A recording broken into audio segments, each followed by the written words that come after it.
جنگ میں کئی بڑے بڑے صحابہ کرام اور حفاظ قرآن کی ایک بہت بڑی تعداد شہید ہو گئی تھی۔ پیارے آقا کے 10 سالہ مدنی دور میں کل 74 جنگیں ہوئیں، جن میں 259 صحابہ کرام شہید ہوئے، جبکہ جنگ یمامہ اتنی زیادہ خون ریز تھی کہ صرف ایک جنگ میں 1200 صحابہ کرام شہید ہوئے، جن میں 700 حفاظ کرام بھی تھے۔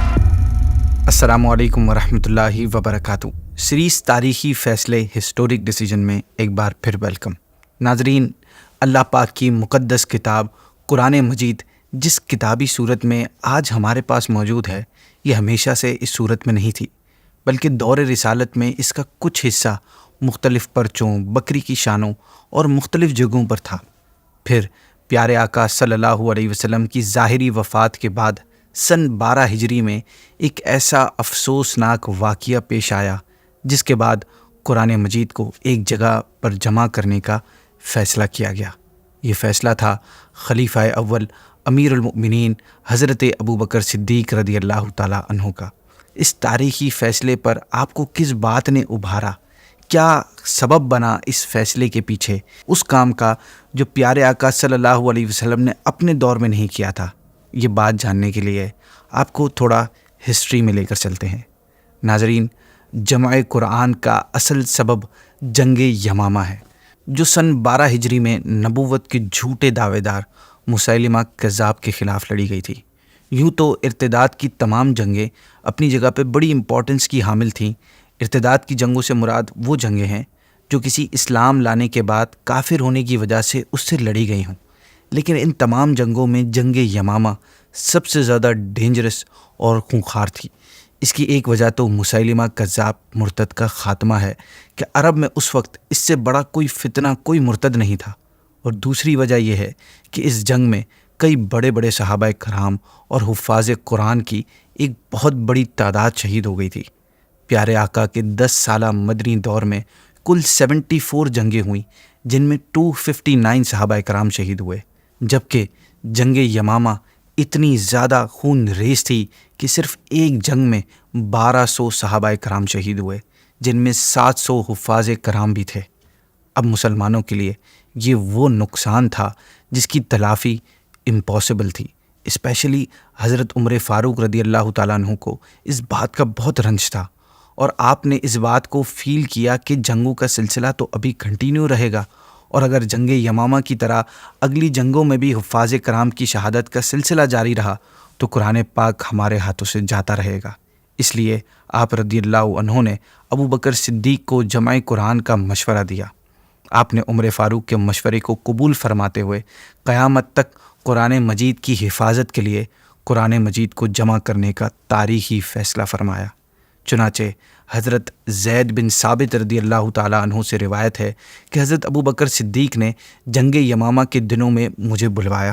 جب میں حاضر ہوا تو عمر فاروق بھی وہاں پر تشریف فرما تھے۔ ابو بکر صدیق نے فرمایا کہ حضرت عمر بن خطاب نے مجھے قرآن کریم کے بہت سے حافظ قرآن شہید ہونے کی اطلاع دی ہے، اور ساتھ ہی یہ مشورہ بھی دیا ہے کہ چونکہ کفار سے جنگوں کا سلسلہ ابھی جاری ہے، اس لیے ڈر ہے کہ کہیں حافظ قرآن کی کثیر تعداد شہید ہونے سے قرآن کا کچھ حصہ ضائع نہ ہو جائے، لہٰذا میں قرآن کریم کو جمع کرنے کا حکم دوں۔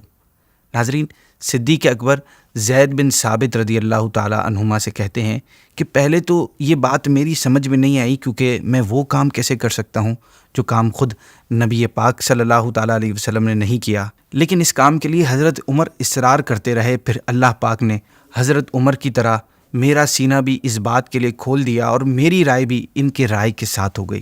لہٰذا اے زید، آپ عقل مند نوجوان ہیں، ہمیں آپ میں کوئی عیب نظر نہیں آتا، اور آپ تو رسول اللہ کے پاس وہی لکھا کرتے، اس لیے یہ عظیم کام آپ ہی کیجئے، اور تمام قرآنی آیات کو مختلف جگہوں سے لے کر ایک جگہ جمع کر دیجئے۔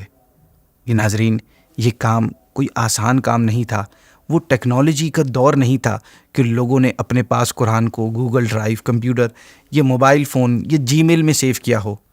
اس وقت تو قرآن سینوں میں محفوظ تھا، یا مختلف پرچوں، بکری کی شانوں وغیرہ پر تھا۔ ذرا سی بھی کیئرلیسنس نہیں دکھائی جا سکتی تھی کہ بعد میں کریکشن کر لی جائے، جیسا کہ آج ہوتا ہے کہ نیو ایڈیشن میں کریکشن کر لی جاتی ہے۔ یہ معاملہ اللہ کی مقدس کتاب اور اس کے کلام کا تھا، اسی وجہ سے حضرت زید بن ثابت عرض کرتے ہیں کہ اگر مجھے پہاڑ اٹھا کر ایک جگہ سے دوسری جگہ رکھنے کا حکم دیا جاتا تو وہ میرے لیے قرآن جمع کرنے سے کہیں زیادہ آسان ہوتا۔ اور یہ بات کہنے کے بعد آپ نے بھی وہی تشویش کا اظہار کیا جو پہلے حضرت ابو بکر کو تھی۔ آپ عرض کرتے ہیں کہ مجھے یہ کام سمجھ میں نہیں آ رہا، آپ لوگ وہ کام کیسے کر سکتے ہیں جو خود ہمارے پیارے آقا صلی اللہ تعالیٰ علیہ وسلم نے نہیں کیا۔ ناظرین، ابو بکر صدیق اس کام کی امپورٹنس اور اس کے بینیفٹس کو بخوبی جانتے تھے اور اس کام کو نہ کرنے کے نقصانات سے بھی واقف تھے، لہٰذا آپ نے حضرت زید سے فرمایا کہ اللہ پاک کی قسم اس کام میں ہی بہتری ہے۔ پھر حضرت زید فرماتے ہیں کہ اللہ پاک نے ان دونوں حضرات کی طرح میرا بھی سینہ کھول دیا اور میں نے اپنی پوری کوشش سے ہڈیوں، کھجوروں کے پتوں، سفید پتھروں پر تحریر شدہ اور لوگوں کے سینوں میں جو قرآن پاک موجود تھا اسے جمع کرنا سٹارٹ کر دیا۔ حضرت زید کی محنت سے یوں سارا قرآن مجید ایک جگہ جمع ہو گیا۔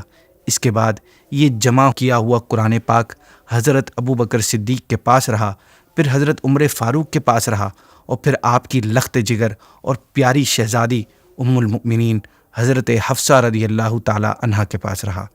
اب یہ ہو سکتا ہے کہ آپ کے مائنڈ میں یہ کویشچن پیدا ہو کہ قرآن مجید کو اگر حضرت ابو بکر نے جمع فرمایا ہے تو حضرت عثمان کو جامع القرآن کیوں کہا جاتا ہے؟ اس کا ریزن یہ ہے کہ صدیق اکبر کے دور میں ایک جگہ قرآن پاک جمع ہونے کے باوجود ابھی بھی 3 کام باقی تھے۔ نمبر 1، ان جمع کیے گئے مختلف صحائف کو ایک مصحف میں نقل کرنا، یعنی مختلف جگہوں سے جمع تو ہو گیا تھا لیکن ابھی بھی ایک کتابی صورت میں نہیں آیا تھا قرآن پاک۔ نمبر 2، پھر اس مصحف کی کاپیز کو مختلف اسلامک کنٹریز کی بڑی بڑی سٹیز میں ڈسٹریبیوٹ کرنا۔ اور پھر تیسرا کام، ناظرین اس تیسرے کام کو جاننے سے پہلے ہمیں کچھ ڈیٹیل جاننی ہوگی کہ قرآن پاک صرف ایک واحد لغت قریش پر نازل ہوا تھا۔ اب عرب میں چونکہ بہت سارے قبیلے رہتے تھے اور ہر قوم اور قبیلے کی زبان کے بعض الفاظ کا تلفظ یعنی پروناؤنسیشن اور لہجے مختلف تھے، اس لیے فوراً اپنے ڈائلیکٹ سے ہٹ کر قرآن مجید کو قریش کے ڈائلیکٹ کے مطابق پڑھنا بہت مشکل تھا۔ لہٰذا نبی پاک نے اللہ پاک سے عرض کر کے دیگر قبائل والوں کے لیے ان کے ڈائلیکٹ میں قرآن پاک پڑھنے کی اجازت لے لی تھی۔ جبریل امین ہر رمضان المبارک میں جتنا قرآن پاک اس وقت تک اتر چکا ہوتا، نبی پاک صلی اللہ تعالیٰ علیہ وسلم کے ساتھ اس کا دور کرتے۔ نزول قرآن کے لاسٹ ایئر جبریل امین نے دوبارہ صرف لغت قریش پر جس میں قرآن مجید نازل ہوا تھا پیارے آقا صلی اللہ علیہ وسلم کے ساتھ دور کیا۔ اور ناظرین، یہ آخری دور جو لغت قریش پر ہوا، یہ اس بات کی طرف اشارہ تھا کہ اجازت جو دیگر قبائل کو حاصل تھی وہ اب ختم ہو چکی ہے، اور اب صرف وہی لغت جس میں قرآن پاک نازل ہوا ہے وہی برقرار رہے گی، وہی ریمین رہے گی، اور اسی کے مطابق تلاوت کی اجازت ہے۔ لہٰذا تیسرا کام جو باقی تھا وہ قرآن مجید کی ان لغتوں کو ختم کرنا تھا جو پہلے رخصت کی وجہ سے جائز تھیں مگر اب منسوخ ہو چکی تھیں۔ یہ تینوں کام چونکہ اللہ پاک نے خلیفہ ثالث امیر المؤمنین عثمان غنی رضی اللہ تعالیٰ عنہ سے لیے، اس لیے عثمان غنی کو جامع القرآن کہا جاتا ہے۔ آج جو یہ قرآن پاک ایک جگہ ہمارے سامنے موجود ہے جس کی وجہ سے ہم بآسانی قرآن پاک کی تلاوت کر لیتے ہیں اور دیگر برکات حاصل کر لیتے ہیں، یہ برکت ہے اور فیضان ہے صدیق اکبر کے اس تاریخی فیصلے کا۔ حضرت علی رضی اللہ تعالیٰ عنہ کا فرمان ہے کہ مصاحف میں سب سے زیادہ ثواب حضرت ابو بکر صدیق کا ہے، اور اللہ پاک ان پر رحم فرمائے کہ انہوں نے سب سے پہلے قرآن پاک کو جمع فرمایا۔ اسی کے ساتھ ناظرین ہم آج کی ایپیسوڈ کو اینڈ کرتے ہیں۔ انشاءاللہ آپ سے نیکسٹ ایپیسوڈ میں نئے فیصلے کے ساتھ پھر ملاقات ہوگی۔ السلام علیکم ورحمۃ اللہ وبرکاتہ۔